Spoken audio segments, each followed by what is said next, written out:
Hey guys, welcome back to another video. In today's video, I'm going to show you how to do a tailbone hand plant. Now, the new update of Season 2 of Skate has introduced a heap of new hand plant variations, one of them being the tailbone hand plant. Now, to do this is pretty much the same as a regular hand plant. However, you just need to hold your right joystick down and ensure that you're approaching front side. What I mean by that is I'm playing goofy, keep that in mind. However, my front side will be approaching the quarter pipe on this direction so that my character is basically facing towards the left.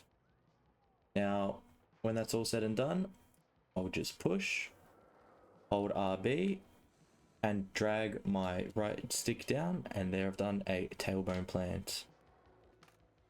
One more time. Approach front side, RB, and right stick down. And just like that, you have a tailbone hand plant. Thank you for watching, and if this video was useful, don't forget to like, subscribe, and comment for more. See ya.